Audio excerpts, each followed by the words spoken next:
Hi, and good morning from my kitchen table. Here's another Sunday Shamanigans for you. I've been thinking a lot about what's being asked of us right now, how we're being asked to move through the world, as well as who we're being asked to become.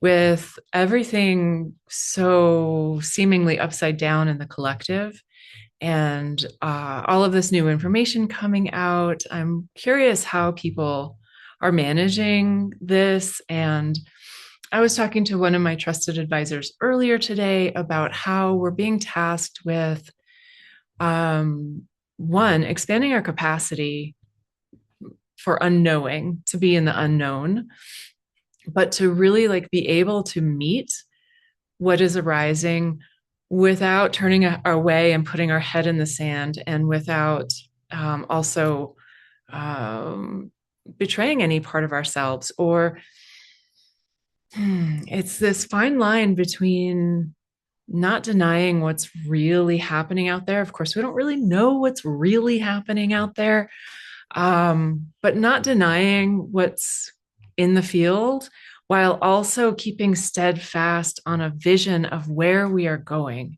what we are creating together, what we are building.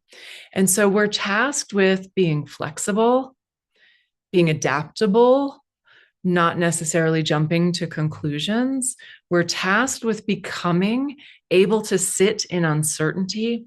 We're tasked with becoming more able to be looking at things from different angles, be a critical thinker, but also be staying out of judgment. How do we stay out of making something right or wrong, especially when things happen in life that seem so clearly wrong, right? People hurt us, betray us, etc. But how do we stay in that place of not creating a label of this is good and this is bad?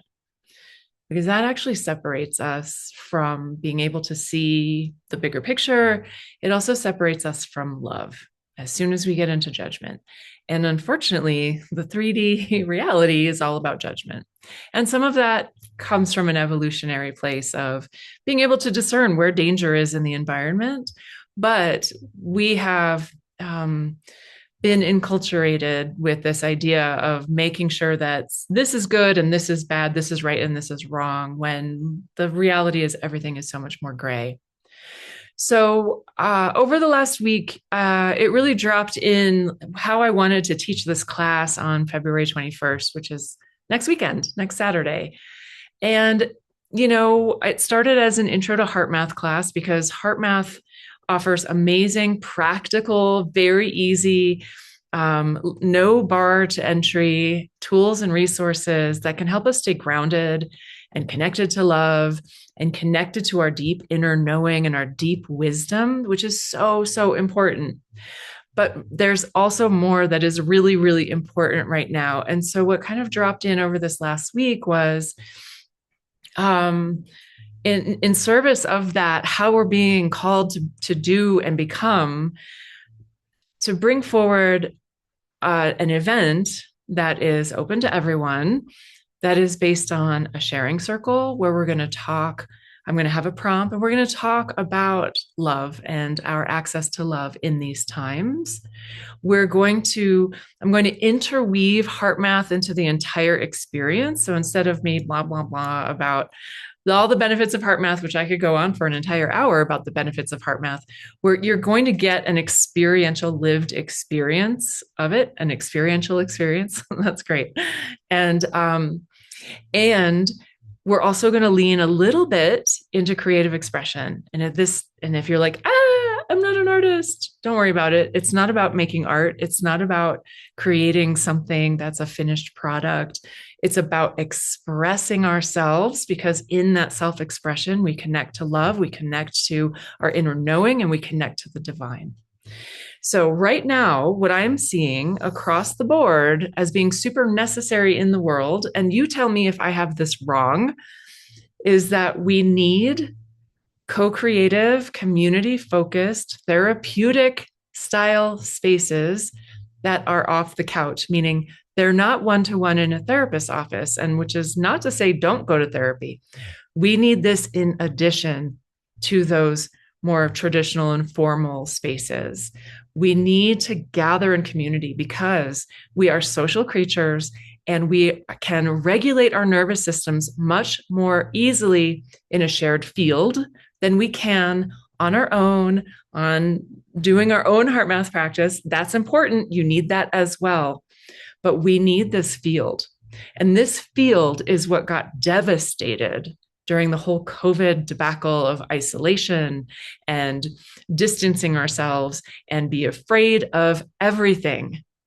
We need co-regulation and we need it desperately.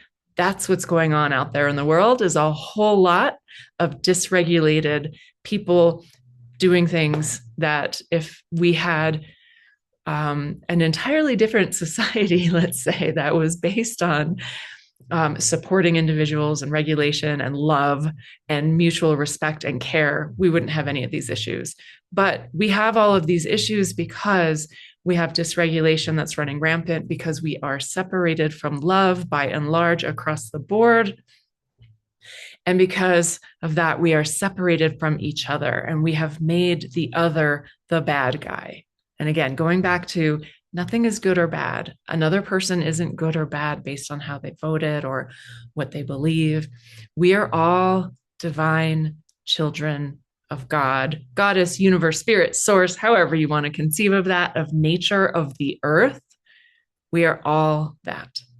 So we need this co-regulation, and we need catharsis. We need catharsis on the scale of the individual as well as collectively. We need collective catharsis, but we cannot create that until we create it inside of ourselves. And so I am calling this event a creative catharsis experience, because we're going to draw out this innate creativity that each one of us has. You might not be an artist, you might not be a writer, you might not be a musician, and that's fine. This is still for you. But what is catharsis? It is all about releasing toxic emotions, releasing harmful, painful, strong emotions. And it often occurs through artistic expression, but it doesn't have to. But that release leads to a soul renewal. And if you ask me, the collective soul of humanity could use a renewal right now, right? And we could use a cleansing. And this is where the term originates from the Greek word, meaning purification or cleansing. What if it was just as simple as us gathering in a group, witnessing and sharing on a theme, practicing some heart-focused techniques so that we can land in our deep inner knowing, and then working on through a little creative prompt? What if that's all we needed to transform the soul of humanity? It's a question. I don't know. Maybe I'm too optimistic and thinking that it's that easy, but what if it is that easy? And so this is what we need to do, I think. And you tell me in the comments or reply to my emails. Yes, we need to unhook our nervous systems, because our energy and our attention is being hijacked and potentially harvested, who knows what. And we can do this no matter what's happening in the world around us. That is within our capacity. And we need love. And I don't mean romantic St. Valentine's Day love, although that's lovely if you have that as well. But we need to know that we are love. We need to remember the divine living within us. And when we are separated from love, it actually just really hurts us, which is why we know we need love.